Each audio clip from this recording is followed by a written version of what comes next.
Hi, Don Don. Tita Cecil. Oh, yun.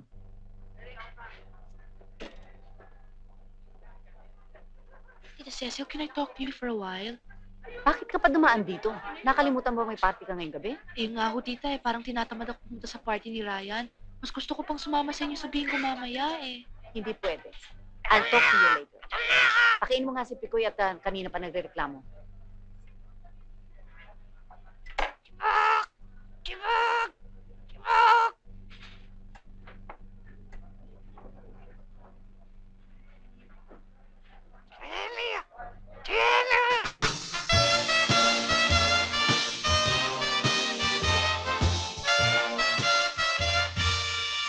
Hi, Dexter! Ay, nako! Oh, bakit parang kang buisit na buisit dyan? Paano? May insekto sa loob! Ang kapitbahay mong masugid mong manliligaw.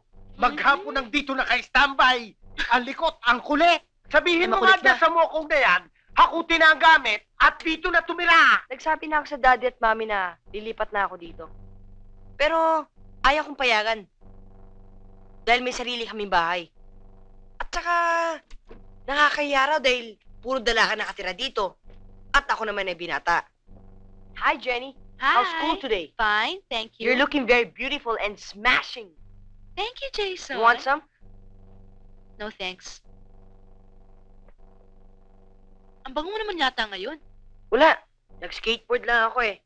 Medyo pinawisan ako. Jason, go home now, kid. Pinapawi ka na ng mami.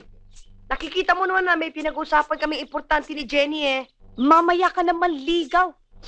Naku, lagot ka sa mami. Pinanligo mo na naman ang pabango niya. Hinanap pa ako ni Miss Cueto kanina sa klase. Sabi nga niya sa Uy, akin, ano? Dexter, tignan mo naman yung sakit ng dryer ni Jenny sa kwarto niya, oh. Lagi nga may sunog, baka may short. Sus Santa Barbara! Ay, elektrisyan ang kailangan doon. Hindi naman hardinero. Gusto mo bang makuryente ako? Eh, ditakpan mo para wag gamitin. Opo, among tunay.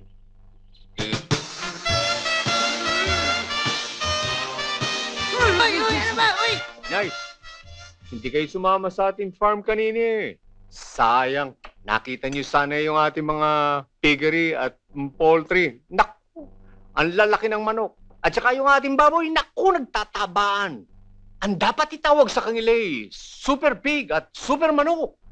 Naku, kaya, inay, mamaya, doon sa bingguhan, iano ko doon sa mga membro ng Homeowners Association. Yung bang mga may-ari ng restaurant, fast food, kainan. Susuplayan ko sila ng manok at baboy. Pati itlog na.